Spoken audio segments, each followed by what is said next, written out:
So, congratulations, you've graduated. So, what next? And mind you, not all of you are going to get into formal employment.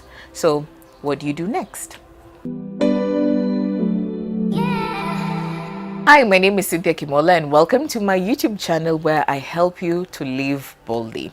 So graduation season came and went, and we have been left with thousands upon thousands of graduates who are all looking for jobs. And sadly, the rate of unemployment in our country is just tragic. So most of you, the sad reality is that you will not be employed for a while, or you won't be able to get into a job. You will send countless CVs, you will go for countless interviews, but sadly you will be faced with that rejection letter. So what do you do? Putting into mind, by the way, that your friends, a small percentage of them will get jobs immediately after they graduate, or a month after they graduate, or they know someone who knows someone who knows someone who gets them into formal employment, and you're just left there not knowing what to do. I'm going to give you 5 things that you can do while you still wait, or 5 things that you can still do to make sure that your skills are applied. 1, you can volunteer. Maybe you took a developmental course or a course that is practical and that needs hands-on experience, and you can't get into that job you want. What you can do is volunteer. Volunteer your time, volunteer with your skills. You can find out and reach out to maybe development NGOs that are doing what you want to do, and just volunteer your time. If you did communication development, there are so many NGOs in slums, there are so many NGOs in your community, if you actually pay attention and seek them out, that really need manpower. I did that with a Christian organization. They were looking for an assistant producer, and I offered my time and my skills for that. Mind you, I wasn't being paid. The only thing that, bless their souls, they could give me is bus fare and lunch. So that was just 200 shillings a day. And you might find there are some NGOs or institutions or churches who require manpower, but they can't even maybe give you that fare or that lunch. But what I'd advise you, go ahead and do it. Go ahead and do it, because first of all, if you stayed at home, you would not meet new people. If you go there, you'll meet new people, you increase your networks, and someone always knows someone who knows someone, and you will be recommended. And also, you're not wasting your time by just sleeping and watching movies. You're actually taking things into your own hands and learning. The second thing that you can do is capitalize on your hobbies.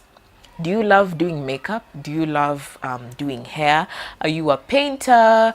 Are you a content producer? What are the things that you can do from your hobbies and turn them into money-making ventures? I actually know of a friend who loves to bake. She loves cake. So she started small by telling her friends that if your son has a birthday party, just hook me up, I can make that cake for you. And she would come up with beautiful cakes at a nice price. And slowly by slowly, through word of mouth, she got recommended more and more, and her business grew. Whatever she studied PR, but now she's a master chef and baker.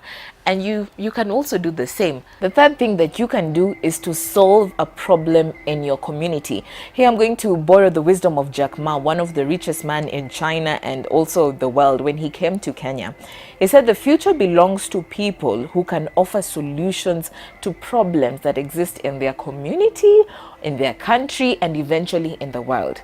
So let's say in your neighborhood, there's a problem of maybe garbage collection. It's not effective.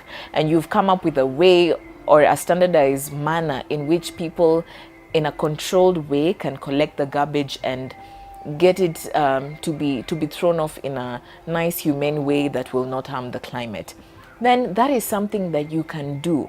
If there's a problem, maybe the children in your neighborhood don't have extracurricular activities, because most of us are living in apartments and they don't have maybe things to do, and maybe you can come up with a craft session with the kids on weekends and charge even a small amount of money, maybe 500 shillings per kid. That's something. You're helping to solve a problem in your community, and you're also in your own way making money from it. The fourth thing that you can do is apply for internships or for fellowships while you're still waiting to get into a job. This way, you are able to get hands-on experience, and there are so many avenues for you to do this. You can, as I mentioned, volunteering. You can actually apply for that internship by physically going to a company or checking out online pages. Like on Facebook, there's this group called Opportunities for Africans, and they post different fellowships and trainings and scholarships that are targeted towards African people. So you can always just maybe volunteer. If you're in Kenya, you can volunteer for an organization that is in South Africa and they can pay your flight. Go ahead and do it, because you are still young and you have time on your hands. Okay, so don't be limited by your physical location. The internet here is going to play a big role and a big part in you expanding your habitat and expanding your environment. Then the fifth and last thing is maybe set up an online business. As I mentioned when I started the video, most of you, yes, have graduated, but not all of you will get into formal employment. So how else can you make money? You can do it by setting up an online business.